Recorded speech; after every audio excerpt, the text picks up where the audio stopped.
মোল্লা মোহাম্মদ ওমর বিংশ শতাব্দীতে ইসলামের আদর্শে অটল অবিচল একজন প্রকৃত মুসলমান। তালেবান আন্দোলনের প্রতিষ্ঠাতা তিনি। ইসলামী ইতিহাসে তৃতীয় ওমর যেন।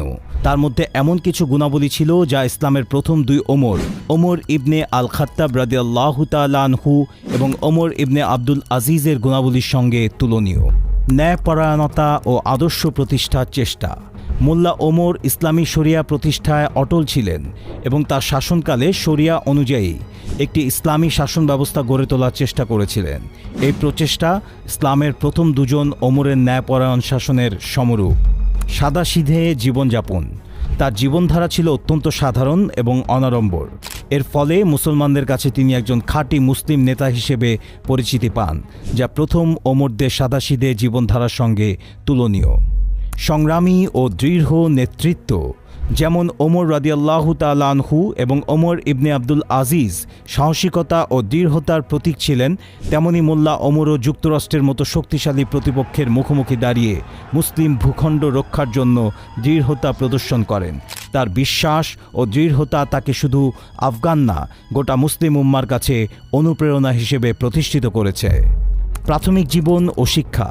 মোল্লা ওমরের জন্ম 1959 সালে আফগানিস্তানের কান্দাহারের নিকট একটি দরিদ্র গ্রামে। তিনি একজন পশতুন, যা আফগানিস্তানের বৃহত্তম জাতিগোষ্ঠী। তার শৈশব ছিল কষ্টে ভরা। খুব অল্প বয়সেই তিনি পিতৃহীন হন এবং অর্থনৈতিক টানাপোড়েনে পড়েন। জীবিকার পাশাপাশি কোরআন এবং ইসলামী শিক্ষা গ্রহণে মনোযোগী ছিলেন। সাধারণ শিক্ষার পাশাপাশি তিনি মাদ্রাসায় ধর্মীয় শিক্ষা নেন, যেখানে তার মধ্যে গভীর ধর্মীয় আস্থা এবং দৃঢ় প্রত্যয় গড়ে ওঠে। সোভিয়েত বিরোধী সংগ্রাম।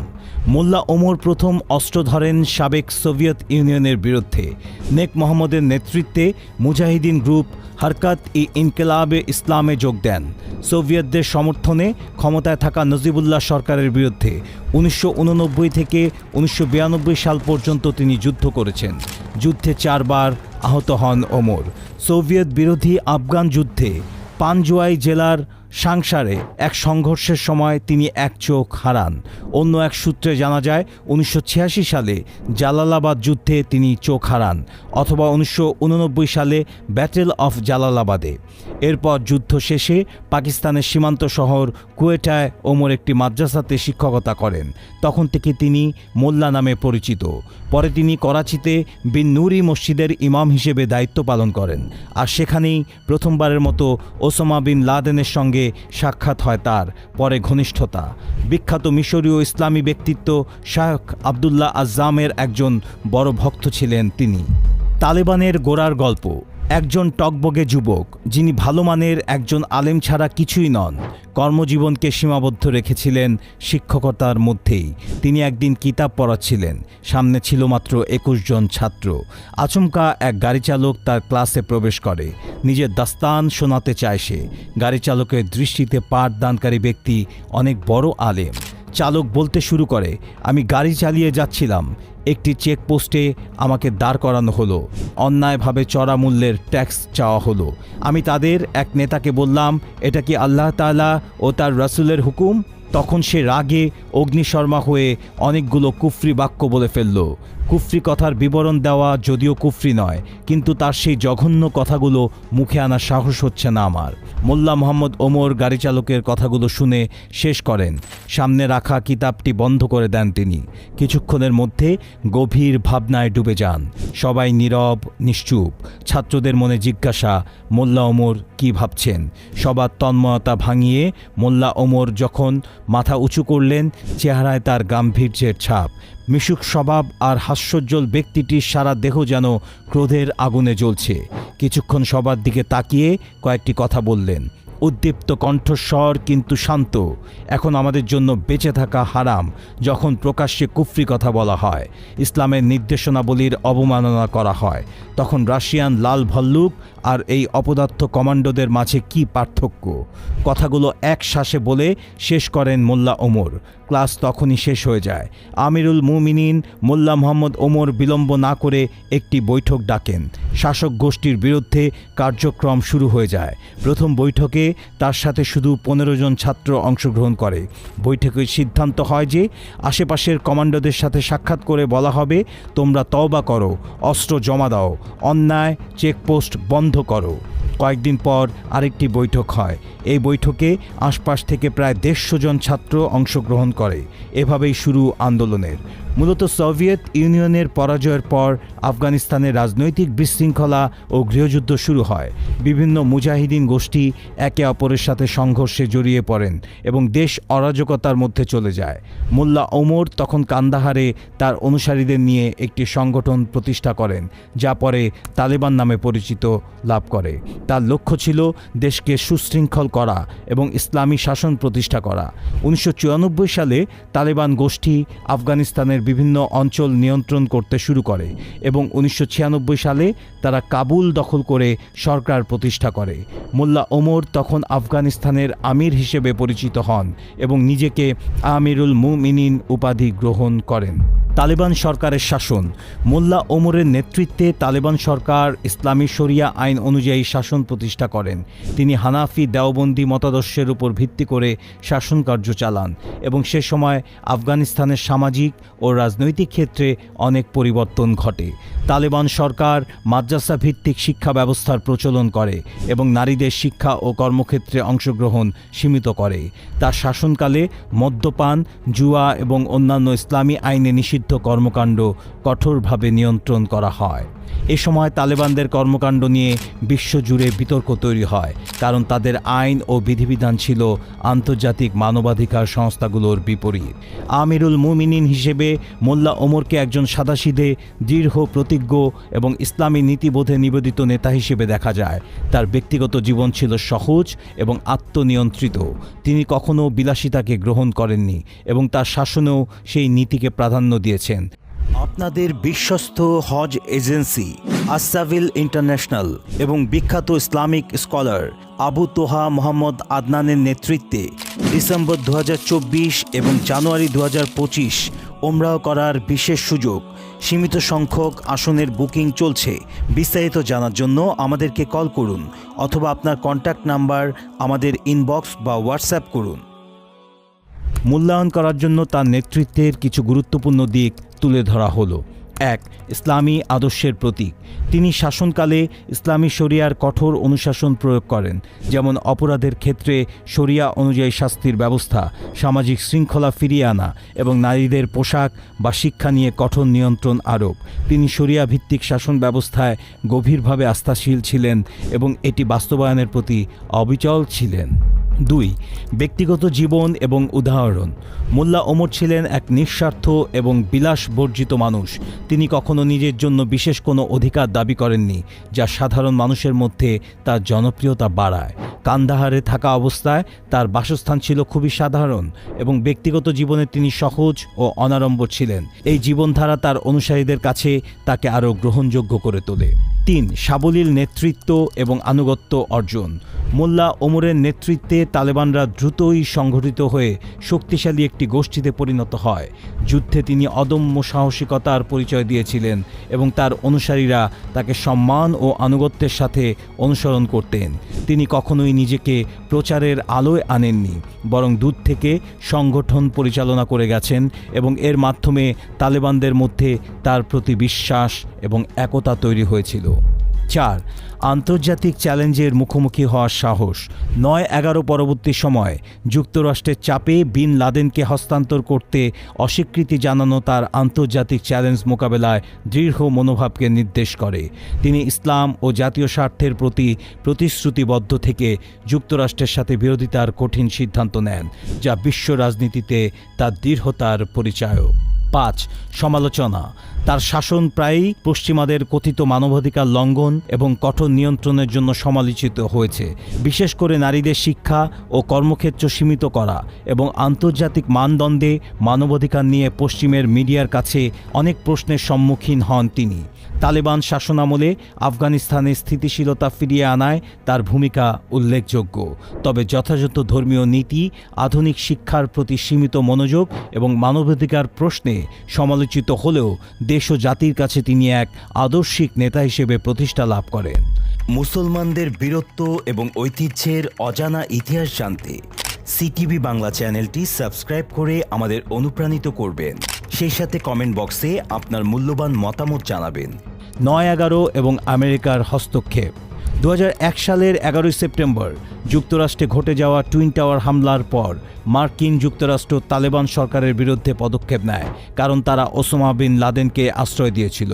মোল্লা ওমর বিন লাদেনকে হস্তান্তর করতে অস্বীকৃতি জানান এবং জাতির উদ্দেশ্যে এক বলিষ্ঠ বক্তব্যে বলেন, সম্মানিত মুসলিম ও আফগান জনতা, ইতিহাস বলে এটা আমাদের উপর আরোপিত তৃতীয় আগ্রাসন, বরং চতুর্থ বলা যায়। আপনারা সবাই জানেন ইংরেজদের কোনো অধিকার ছিল না যে তারা আমাদের ওপর আগ্রাসন চালাবে। সে সময় তো ওসামা ছিলেন না। রাশিয়ানদেরও কোনো অধিকার ছিল না আমাদের উপর আগ্রাসন চালানোর কিংবা দেশ দখল করার। সে সময়ও ওসামা ছিলেন না। আল্লাহ তাআলার একত্ববাদের শপথ, আমরা যদি ওসামাকে আমেরিকার দাবির পর সাথে সাথে তাদের হাতে তুলে দিতাম তবুও এমনই হতো। এমন হুমকিও আসতো, তবুও বলা হতো তোমরা এটা কেন করছো, ওটা কেন করছো, এটা এভাবে করো, ওটা ওভাবে করো। তাদের কথা অনুযায়ী যদি আমরা কাজ করা শুরু করি তবে আমাদের অবস্থা কী হবে, আমাদের ইমানের অবস্থা কী হবে, আত্মমর্যাদা কোথায় থাকবে, ইসলামের কী বা বাকি থাকবে। ২০০১ সালের ৯/১১ হামলার পর যুক্তরাষ্ট্রের তৎকালীন প্রেসিডেন্ট জর্জ ডব্লিউ বুশ আফগানিস্তানের বিরুদ্ধে যুদ্ধের ঘোষণা দেন এবং কঠোর হুঁশিয়ারি উচ্চারণ করে বলেছিলেন, আমেরিকা আফগানিস্তানকে মাটির সাথে মিশিয়ে দেবে। আমাদের আধুনিক অস্ত্র এবং সামরিক সক্ষমতা ব্যবহার করতে কয়েক মুহূর্তই যথেষ্ট। যুক্তরাষ্ট্রের এই চূড়ান্ত হুমকির মুখে মোল্লা ওমর পাল্টা জবাব দেন। তিনি তাদের মতো শক্তিধর শক্তির বিরুদ্ধে জিহাদের রাস্তায় অবিচল থাকবেন। মোল্লা ওমর বলেন, আমরা আল্লাহর উপর নির্ভর করি এবং তার কাছে আত্মসমর্পণ করেছি। আমরা তার প্রতিশ্রুতির ব্যাপারে নিশ্চিত যে তিনি আমাদের সাহায্য করবেন। আমরা এই বিষয়ে আত্মবিশ্বাসী যে যদি আল্লাহ তাআলা আমাদের পাশে থাকেন তবে আমেরিকা কিংবা অন্য কোনো শক্তি আমাদের পরাজিত করতে পারবে না। পার্থিব সম্পদ আর শক্তি সত্ত্বেও তারা আমাদের এই বিশ্বাস ও আত্মবিশ্বাসের কাছে দুর্বল। মোল্লা ওমরের এই বক্তব্যে আল্লাহর প্রতি তার নিখাদ আস্থা এবং আত্মবিশ্বাস স্পষ্টভাবে ফুটে ওঠে। তিনি যুক্তরাষ্ট্রের মতো সুপার পাওয়ারের সঙ্গে যুদ্ধে নামার ঝুঁকি নিয়েছিলেন, কারণ তিনি দৃঢ়ভাবে বিশ্বাস করতেন যে আল্লাহ তাআলা তাদের সাহায্য করবেন। তার এই অবস্থান এবং জিহাদের প্রতিজ্ঞা শুধু তালেবানদের জন্য নয়, বরং সমগ্র মুসলিম বিশ্বের জন্য একটি প্রেরণা হয়ে দাঁড়ায়। মার্কিন আগ্রাসনের পর তালেবান সরকার ক্ষমতাচ্যুত হয় এবং মোল্লা ওমর আত্মগোপনে চলে যান। মার্কিন যুক্তরাষ্ট্র ও তার মিত্ররা আফগানিস্তানে তাদের প্রভাব প্রতিষ্ঠা করে এবং তালেবানের বিরুদ্ধে অভিযান পরিচালনা করতে থাকে। তালেবানরাও দমে না গিয়ে সশস্ত্র লড়াই চালিয়ে যান আল্লাহর উপর ভরসা করে। এই ধারাবাহিক যুদ্ধে মোল্লা ওমরের অসামান্য নেতৃত্ব আফগানিস্তানের যুদ্ধে বদ্ধপরিকর মুজাহিদদের চেতনা ও মনোবলকে বাড়িয়ে দেয়। কালের পরিক্রমায় আল্লাহর প্রতিশ্রুতি সত্য প্রমাণিত হয়। ২০ বছরের দীর্ঘ যুদ্ধের পর আমেরিকা অবশেষে ২০২১ সালে আফগানিস্তান থেকে সেনা প্রত্যাহার করতে বাধ্য হয়। ইতিহাসে দেখা যায় যে আল্লাহর প্রতি যারা অনুরক্ত ও দৃঢ় প্রতিজ্ঞ থেকেছে তাদের পরাজিত করা কখনো সহজ হয়নি।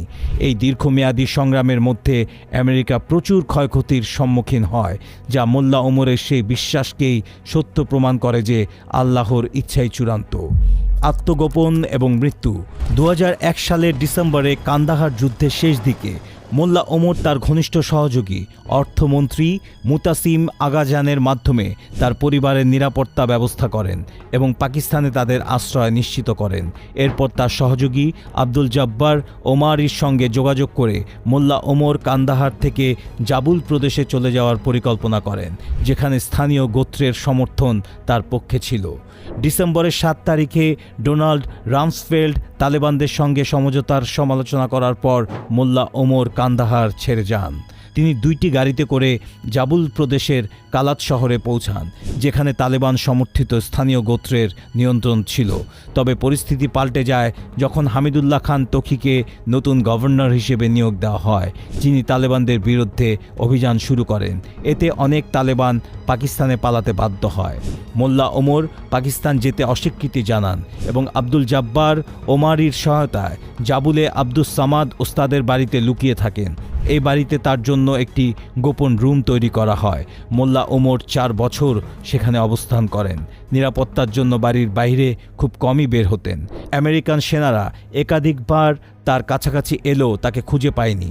2004 সালে মার্কিন সেনারা মোল্লা ওমরের আশেপাশে ঘাঁটি তৈরি করতে শুরু করলে তিনি অবস্থান পরিবর্তন করে জাবুলের সিউরে চলে যান। সেখানেও তিনি আমেরিকান ঘাঁটির কাছে অবস্থান করতেন এবং তালেবানদের আক্রমণের সময় নিরাপত্তার জন্য টানেলে আশ্রয় নিতেন। 2013 সালের দিকে মোল্লা ওমর অসুস্থ হয়ে পড়েন এবং এপ্রিলের 23 তারিখে মহান রবের ডাকে সাড়া দিয়ে পরপারে পাড়ি জমান।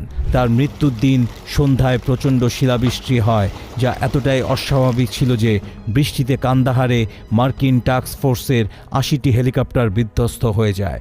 আব্দুল জব্বার ও তার সহকারীরা সেই রাতে গোপনে মোল্লা ওমরকে অচিহ্নিত একটি সাদামাটা কবরে দাফন করেন এবং তার পরিবারের কাছে গোপনে সে সংবাদ পৌঁছে দেন। মোল্লা ওমরের আদর্শ ও উত্তরাধিকার। মোল্লা ওমরের জীবন ছিল সংগ্রামমুখী এবং ইসলামী আদর্শে প্রতিষ্ঠিত। তার জীবনযাপন ছিল সাদাসিধে এবং তিনি সাধারণ মানুষের কাছে একজন ধর্মপ্রাণ নেতা হিসেবে পরিচিত ছিলেন। তার আদর্শে তালেবান এখনও আফগানিস্তানে কার্যক্রম পরিচালনা করে এবং ইসলামের অনুশাসন কঠোরভাবে মেনে চলে। তিনি তার আফগানিদের কাছে এক অনুপ্রেরণার নাম, কারণ তার জীবন যুদ্ধ, সংগ্রাম এবং ধর্মীয় বিশ্বাস অবিচলতায় পরিপূর্ণ ছিল। আমিরুল মুমিনিন খেতাবপ্রাপ্ত মোল্লা ওমর বিশ্ববাসীর উদ্দেশ্যে বলেছিলেন, আমরা ঐশী গ্রন্থ কোরআন মানি, যে কোরআন আজ থেকে 1500 বছর আগেই মানবাধিকারের সীমা নির্ধারণ করে দিয়েছে। ওইসব আইন প্রত্যাখ্যান করি যেগুলো মানবাধিকারের নামে জাতিসংঘের বিকৃত মস্তিষ্ক থেকে প্রণীত হয়েছে। মোল্লা ওমর তালেবানের নেতা হিসেবে এমন এক ভূমিকা পালন করেন যা কেবলমাত্র আফগানিস্তানের রাজনীতিতে নয়, বরং আন্তর্জাতিক রাজনীতিতে ব্যাপক প্রভাব ফেলে। আফগানিস্তানে ইসলামের যথাযথ অনুশাসনের প্রতীক হয়ে তিনি স্মরণীয় হয়ে আছেন সবার মাঝে। সিটিভি বাংলা পার্মানেন্ট মেম্বারশিপ বাছাই পর্বে আমাদের আজকের প্রশ্ন: আমেরিকান সেনারা আফগান দখলের পর মোল্লা ওমর কোথায় লুকিয়েছিলেন? ক. পাকিস্তানে, খ. ইরানে, গ. তাজিকিস্তানে, ঘ. আফগানিস্তানে।